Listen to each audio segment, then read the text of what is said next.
আর একটা শেয়ার করব। পেঁয়াজ রসুন আদা বাটা হয়ে গেছে, কিন্তু তার ভিতরে টমেটো আর একটা রেসিপি নিয়ে এসেছি, দেখতেই পাচ্ছি মানে বাটা হয়ে গেছে। আমি আর একটা মাছ, আবার সেই ল্যাটা মাছ নিয়ে এসেছি, তাড়াতাড়ি রেসিপি রান্না হয়ে যায়। জিরে সম্বরা আর তেল দেওয়া হয়ে গেছে। প্রথমে দেওয়া হলো টমেটো, তারপরে পেঁয়াজ রসুন আদা বাটা, দেখতেই পাচ্ছি এটা কষানো হবে। এটা এভাবে কষানো, এর ভিতরেই লবণ দেওয়া হয়ে গেল। সব রকম এখন মশলা ছাড়া হবে, সেই কষানো হয়ে গেছে। কিন্তু এবার জিরে গুঁড়ো,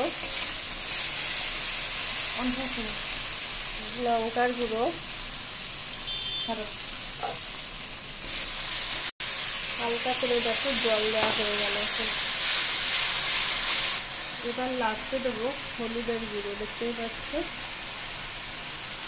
এবার আবার সরষের তেল দিয়ে এই মাছটা ভালো হয়, তাই জন্য আবার একটু সরষের মাংসের মতোই করে ল্যাটা মাছ কষা কষা করে রান্না হলো। দেখতেই পাচ্ছে মাংস সেল হয়ে যায়। আর এই ল্যাটা মাছে শুনেছি, খেয়েছি, কিন্তু মানুষে বলে রক্ত হয়, জানি না রক্ত হয়েছে কি না হয়।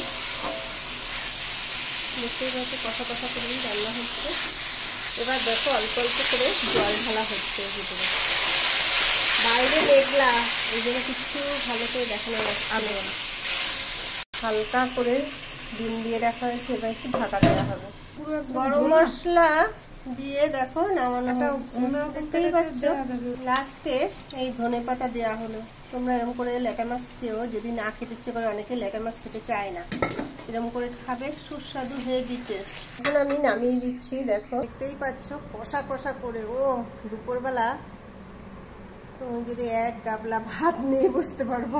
দেখেছো ল্যাটা মাছ কি সুন্দর করে রান্না হয়েছে। টাটা বন্ধুরা, আর কি বলবো, লাইক শেয়ার কমেন্ট করো।